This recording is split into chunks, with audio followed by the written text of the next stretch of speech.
Boa noite, meu nome é Felipe, vamos para mais uma live de leitura bíblica, mas antes vamos começar com a nossa oração.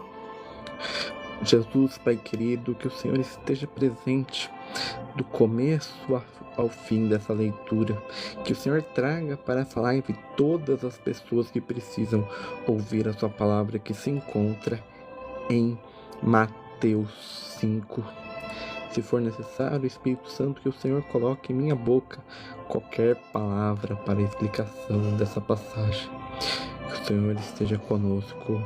Amém. Vamos lá? A leitura de hoje é Mateus 5, mas antes eu vou ler a introdução da Bíblia Spurgeon do livro de Mateus.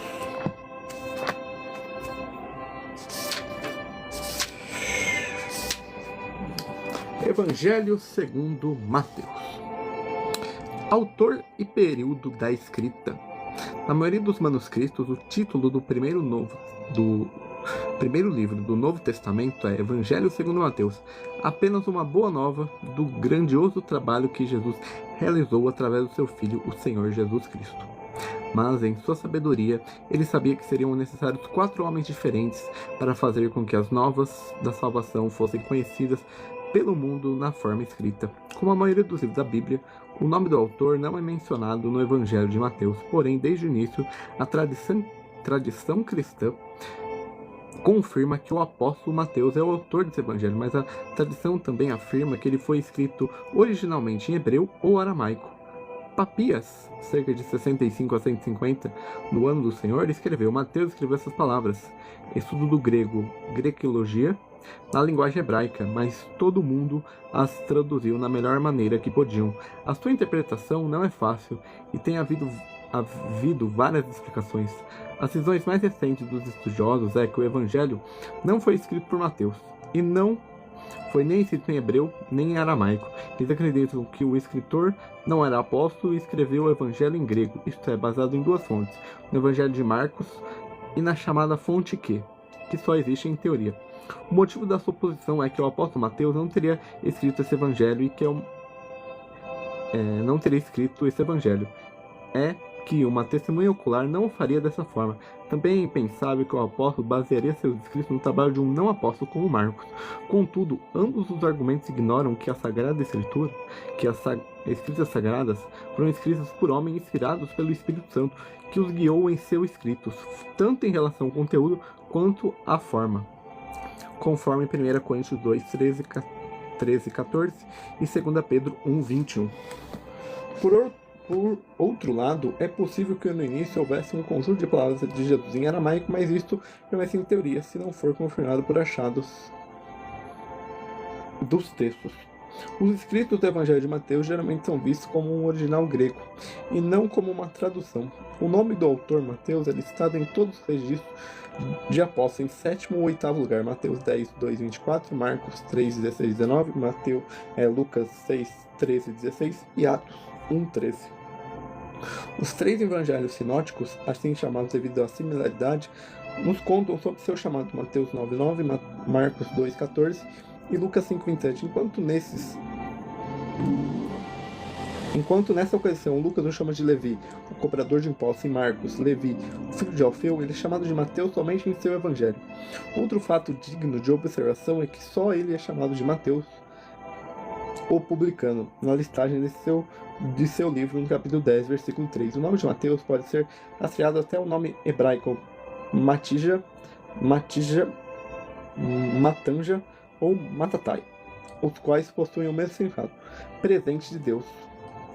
O Evangelho não contém qualquer detalhe sobre o tempo exato de escrita, portanto, as opiniões em relação a isso variam consideravelmente. Enquanto alguns pesquisadores acreditam que o Evangelho foi escrito após a destruição de Jerusalém, 70 anos depois de Cristo, outros acreditam que não há fatos que colaboram com isso, e eles datam entre 60 e 70 depois de Cristo. O pai da igreja, Irineu, do ano 140 ao ano 202 d.C., sugeriu que o Evangelho de Mateus foi escrito entre o ano 61 e 66 d.C. Assunto e propósito dos escritos. O Evangelho segundo Mateus é o mais detalhado em seu formato o mais claro dos 4 evangelhos. No entanto, essa não é a única razão para ter sido originalmente posicionado em primeiro lugar, mas porque ele forma uma ligação entre o Velho Testamento e o Novo Testamento. O Evangelho de Mateus contém cerca de 70 citações do Velho Testamento, porém algumas delas apresentam poucas palavras, por exemplo, Mateus 5:21, Mateus 5:27, Mateus 5:38, Mateus 5:43 e Mateus 24:15. Um total de 30 citações do Velho Testamento é mencionado na autoridade como tal, por exemplo, Mateus 2:5 e 6, Mateus 3:3, Mateus 4:4, Mateus 4:7 e Mateus 4:10. Coisas que aconteceram na vida do Senhor Jesus está explicitamente descrito como cumprimento da profecia do Velho Testamento em 14 ocasiões. Mateus 1, 22 e 23, Mateus 2, 5 e 6, Mateus 2, 15, Mateus 2, 17 e 18, Mateus 2, 23, Mateus 4, 14 ao 16, não, 14 a 16, Mateus 8, 17, Mateus 11, 10, Mateus 12, 17, 21, Mateus 13, 35, Mateus 21, 4 e 5, Mateus 21, 42, Mateus 26, 31 e Mateus 27, 9 e 10. A intenção do Espírito Santo no Evangelho é esclarecida logo no primeiro verso. Jesus Cristo é filho de Davi e filho de Abraão e, portanto, o Messias prometido e legítimo rei de Israel, cumpridor de todas as profecias do Velho Testamento. Ao todo, o Senhor Jesus é chamado 8 vezes de Filho de Deus. É de filho de Davi. Mateus 1:1, Mateus 9:27, Mateus 12:23, Mateus 15:22, Mateus 20:31, Mateus 21:9 e Mateus 21:15. Relacionado a isso, há outras marcas importantes do Evangelho de Mateus. A frequente menção ao reino messiânico, ao qual é mencionado 50 vezes, considerando que é um dos mais descritos em outras passagens como o reino de Deus. Mateus chama 32 vezes o reino dos céus e usa a expressão reino de Deus somente 5 vezes. O Evangelho de Mateus é organizado segundo o plano divino. Na primeira metade, o Senhor Jesus é exposto como rei de Israel, é apresentado ao seu povo da terra, e essa parte termina no capítulo 12 com a sua rejeição. Os governadores de Israel rejeitam o seu rei. Na segunda metade, a partir do capítulo 13, é descrito o serviço do rei rejeitado, a qual agora não é restrito a Israel, mas abrange todas as nações pagãs. É nessa parte que a Assembleia ou Igreja de Deus, constituindo de judeus e gentios, é mencionada pela primeira vez no nome na Bíblia, Mateus 16:18 e 1 Coríntios 12:13. O serviço de Cristo termina em seu sofrimento e morte, mas também com a sua ressurreição e o envio dos apóstolos. Mateus não menciona a ascensão do Senhor aos céus. A estrutura do Evangelho é realçada dos 5 grandes sermões de Cristo, os quais sempre terminam na mesma frase, e acontecendo que, concluindo Jesus este discurso, as pessoas admiraram a sua doutrina.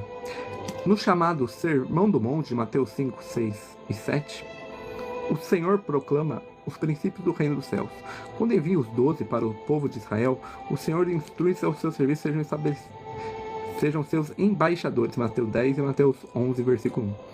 Nas parábolas do reino dos céus, ele explica que esse reino se desenvolveria de uma maneira nova e misteriosa devido à sua rejeição, Mateus 13, 1 a 53. Em seu quarto sermão, Mateus 18 e Mateus 19:1, o Senhor Jesus apresenta os princípios para o cumprimento pessoal e coletivo dos fiéis. Em seu último grande sermão sobre os tempos finais, o Senhor lhe explica aos discípulos o destino de Israel, Mateus 24, 1 ao 44, da cristandade, Mateus 24, 45 ao 51 e Mateus 25, 1 ao 30. E das nações, Mateus 25, 31 ao 46, naqueles tempos até a sua aparição em glória. Peculiaridades. O reino dos céus. O reino de Deus descreve o seu reinado sobre o mundo através do homem apontado por ele para o seu propósito, Cristo Jesus. Os judeus estavam esperando esse reino como a liberação do jugo dos romanos. Portanto, o Evangelho de Mateus usa a expressão reino dos céus 32 vezes a fim de enfatizar que o início desse poder é no céu e não na terra. O reinado dos céus tem o mesmo princípio que Deus, mas enfatiza o caráter celestial desse reino. O reino dos céus também é sempre visto no Evangelho de Mateus como algo futuro, isto é, começando a partir da ascensão do Senhor aos céus, ao passo que o reino de Deus também, em Mateus, é visto como já presente, Mateus 12, 28. Muitas parábolas, as quais são usadas por Marcos e Lucas para explicar o reino de Deus, carregam o título Reino dos Céus em Mateus. Mateus menciona o reino dos céus em um total de 10 parábolas. O trigo e o joio, Mateus 13, 24, 20, Mateus 13, 36, 43. O grão da mostarda, Mateus 13, 31, 32. O fermento, Mateus 33.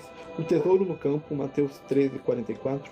A pérola de grande preço, Mateus 13, 45, 46. A rede de pesca, Mateus 13, 47, 50. O servo perverso, Mateus 18, 23, 35. Os trabalhadores na vinha, Mateus 20, 1, 16. As bodas do cordeiro, Mateus 22, 1, 14. E as 10 virgens, Mateus 25, 1 a 13. A assembleia, no grego eclésia, o evangelho de Mateus é o único no qual a assembleia, igreja, do Novo Testamento é mencionada, Mateus 16, 18. Ela anuncia a fundação e construção de sua Assembleia, na qual ele mesmo, apenas após o Messias ter sido rejeitado por seu povo na terra. A igreja começou no dia de Pentecostes, em Atos 2, e consiste em todos os crentes da presente dispensão da graça. Ele será levada para o céu, para a casa do Pai no céu, pelo próprio Senhor antes do julgamento do fim dos tempos, a fim de estar com ele em sua glória para toda a eternidade. Em Mateus 18, 15, 20, o Senhor falou para a igreja local, ou seja, aqueles que se reuniam em qualquer lugar com ajuntamento. Todas as questões sobre ordem e disciplina, o Senhor conferiu à assembleia local a mais alta autoridade na terra, porque ela menciona estar no meio daqueles reunidos em seu nome. A Assembleia ainda não havia sido revelada no Novo Testamento, ela pertence ao ministério de Deus, a qual apenas é revelada no Novo Testamento, Efésios 3, 1, 12. Após o Filho de Deus ter completado o trabalho de redenção, o Espírito Santo ter descido para viver nos crentes. Conteúdo: uma visão geral, a gente vai ler do capítulo 5. Capítulo 5, o Sermão do Monte, as bem-aventuranças e a relação com a lei. Então vamos lá ler a versão da Bíblia, a mensagem de Mateus 5. Os abençoados. Quando percebeu que seu ministério começava a atrair multidões imensas, Jesus subiu a uma montanha, solicitou aos que estavam aprendendo com ele que o acompanhassem. Quando chegaram a um lugar bem tranquilo, ele sentou e começou a ensinar aos seus companheiros de caminhada. Abençoados são vocês, que nada mais tenha para oferecer. Quando de vocês saem de cena, há mais de Deus e do seu governo. Abençoados são vocês, que sofrem por terem perdido o que mais amavam. Só assim poderão ser abraçados por aquele que é o amor supremo. Abençoados são vocês, que se contentam com o que são, nem mais nem menos. Assim vocês verão como os orgulhosos, donos de tudo que são, não podem ser comprados. Abençoados são vocês, que sentem fome de Deus. Ele é comida e bebida, é o alimento incomparável. Abençoados são vocês, que se preocupam com o bem-estar dos outros. Na hora que precisam de ajuda, também receberão cuidado. Abençoados são vocês, que puseram em ordem seu mundo interior, com a mente e o coração no lugar certo. Assim vocês poderão ver Deus no mundo exterior. Abençoados são vocês, que conseguem mostrar que cooperar é melhor que brigar ou competir. Deste modo irão descobrir quem vocês realmente são e o lugar que ocupam na família de Deus. Abençoados são vocês, cujo compromisso com Deus atrai perseguição. A perseguição os fará avançar cada vez mais no reino de Deus. E isso não é tudo. Considerem-se abençoados sempre que forem agredidos, expulsos ou caluniados para me desacreditar. Isso significa que a verdade está perto de vocês o suficiente para consolo que os outros não têm. Alegrem-se quando isso acontecer. Comemorem, porque ainda que eles não gostem disso, eu gosto. E os céus aplaudem, pois sabem que vocês estão em boa companhia. Meus profetas e minhas testemunhas sempre enfrentarão essas mesmas dificuldades. E aqui é o discurso das bem-aventuranças, na versão da Bíblia, a mensagem. E é uma Bíblia que eu recomendo para todos que estão iniciando a sua caminhada cristã, porque ela tem, como vocês viram, uma linguagem bem fácil, bem acessível para entendimento. Sal e luz. Permitam-se me dizer por que vocês estão aqui. Vocês estão aqui para ser o sal que traz o sabor divino à terra. Se perderem a capacidade de salgar, como as pessoas poderão sentir o tempero da vida dedicada a Deus? Vocês não terão mais utilidade e acabarão no lixo. Há uma outra forma de dizer a mesma coisa. Vocês estão aqui para ser luz, para trazer as cores de Deus ao mundo. Deus não é um segredo a ser guardado. Vamos torná-lo público, tão público quanto uma cidade num plano elevado. Se faço de vocês portadores da luz, não pensem que é para escondê-las debaixo do balde virado. Quero posicioná-los onde todos podem vê-lo. Agora que estão no alto do morro, onde todos conseguem enxergá-los, tratem de brilhar. Mantenham-se sua casa aberta, que a generosidade seja a marca da vida de vocês. Mostrando acessíveis aos outros, vocês motivarão as pessoas a se aproximar de Deus, o generoso Pai do céu. Cumprimento da lei de Deus.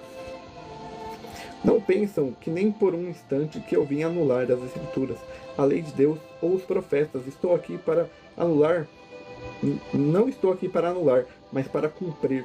Estou reposicionando as coisas, ajuntando-as no quadrado geral para que fiquem no devido lugar. A lei de Deus é mais real e duradoura que as estrelas do céu e que o chão debaixo dos nossos pés. Depois que as estrelas desaparecerem e as terras forem consumidas pelo fogo, a lei de Deus ainda estará viva e operante. Se alguém considerar de pouca importância, mesmo o menor item na lei de Deus, estará diminuindo apenas a si mesmo. Levem-me a sério, mostrando o caminho para os outros e terão um lugar de honra no reino. Se a conduta de vocês não for mais correta do que dos fariseus, vocês não preencherão nem o requisito básico para entrar no reino de Deus. Assassinato. Vocês conhecem bem o mandamento dos antigos.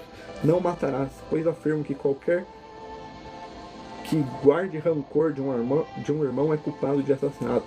Chame um irmão de idiota e você corre o risco de pagar num tribunal. Chame sua irmã de burra e ele estará no liminar do inferno. O simples fato moral é que palavras matam. E assim que eu quero que vocês se conduzem. Se alguém estiver no local de culto, preste a fazer uma oferta e de repente se lembrar que um amigo tem algum ressentimento contra ele, deixe de lado a oferta, saia imediatamente, procure o amigo e conserte a situação. Depois de fazer isso, então pode voltar a oferecer seu culto a Deus. Se você estiver na rua e um velho inimigo se aproximar, não hesite um segundo sequer. Tome a iniciativa de consertar a situação com ele. Afinal, se deixar que ele faça o primeiro movimento, sabendo que ele é provável, você irá parar no tribunal ou mesmo na cadeia. Se isso acontecer, você terá que pagar uma bela multa para sair de lá. Adultério e divórcio. Vocês também conhecem este mandamento. Não vá para a cama com quem é casado. Mas não pensem que terão preservado a sua virtude simplesmente porque não foram para a cama. De fato, o coração pode ser corrompido pelo desejo ardente ainda mais rapidamente que o corpo. Aqueles olhares maliciosos que parecem passar despercebidos também corrompem. Não finjam que isso é fácil. Se quiserem viver uma vida moralmente pura, façam o seguinte: seguem o olho direito assim que o apanhar num olhar malicioso. É preciso escolher entre viver com um olho ou sofrer o juízo de ser lançado num depósito de lixo moral. Se for preciso, apuntem a mão direita para que ela não se erga contra ninguém. É melhor ter um membro amputado que sofrer o juízo de ter o corpo inteiro jogado no lixo. Então lembre-se do que dizem as Escrituras. Quem se divorciar de sua esposa, que faça legalmente, dando-lhe o documento de separação e seus direitos legais. Muitos de vocês estão usando essa lei como uma desculpa para seu egoísmo e seus caprichos, fingindo que estão fazendo algo justo só porque é legal. Por favor, parem de fingir. Se você se divorciar da sua esposa, será responsável por torná-la adúltera, a não ser que ela já o seja por ter se tornado promíscua. Se você se casar com uma adúltera divorciada, será automaticamente um adúltero. Você não pode usar a cobertura da lei para mascarar uma falha moral. Promessas vazias. Não digam nada que não tenham a intenção de cumprir. Esse seu conselho está impregnado em nossas tradições. Vocês só pioram a situação quando jogam aquela conversa piedosa. Vou orar por você, mas nunca ora. Ou Deus abençoe você, mas não falam apenas da boca, mas falam apenas da boca para fora. As palavras não se tornam verdadeiras só porque foram enfeitadas com florios religiosos. Na verdade, a tentativa de fazê-las soar mais religiosas, as tornam menos verdadeiras. Digam apenas sim e não. Quando vocês manipulam as palavras, cometem um grande erro. Amem os inimigos. Este é outro ditado antigo que merece nossa atenção. Olho por olho, dente por dente. Pergunto se isso nos leva a algum lugar. Aqui está o que proponho. Não revide de jeito nenhum. Se alguém bater no seu rosto, ofereça o outro lado. Se alguém o levar ao tribunal, exija sua camisa. Embrulhe para presente seu melhor casaco e entregue a ele. Se alguém se aproveitar de você para levar vantagem injustamente, aproveite a ocasião para praticar a vida de servo. Nada de pagar na mesma moeda. Viva generosamente. Vocês conhecem a antiga lei. Amem seus amigos e seu complemento não escrito. Odeiam seus inimigos. Quero redefinir isso. Digo que vocês devem amar os inimigos. Deixem que tirem o melhor de vocês, não o pior. Se alguém fizer mal, vocês reajam com a força da oração, pois assim agirão do fundo do seu verdadeiro ser, do ser que Deus criou. É o que Deus faz, Ele dá o melhor. O sol que aquece e a chuva que traz vida. A todos sem distinção, os bons e os maus, os simpáticos e os antipáticos. Se tudo que vocês fazem é amar apenas quem é amável, que recompensa esperam receber? Qualquer um pode fazer isso. Querem uma medalha por comprometer apenas os que são simpáticos com vocês? Qualquer pecador desqualificado age assim. Resumindo, o que quero dizer é: cresçam. Vocês são súditos do reino. Tratem de viver como tais. Assumam sua identidade criada por Deus. Sejam generosos uns com os outros, pois Deus age assim com vocês. E essa é a leitura de Mateus 5. E assim eu finalizo a leitura do Sermão do Monte nas 3 Bíblias que eu trago aqui. A Bíblia King James atualizada, a Bíblia de Jerusalém e a Bíblia A Mensagem. Tenham um bom resto de sexta-feira.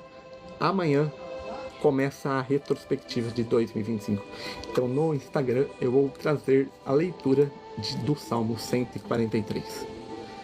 Aqui nós voltamos no dia 1º de janeiro, no Devocional da Noite, que eu vou iniciar no ano que vem. Tchau, tchau, e até dia 1º.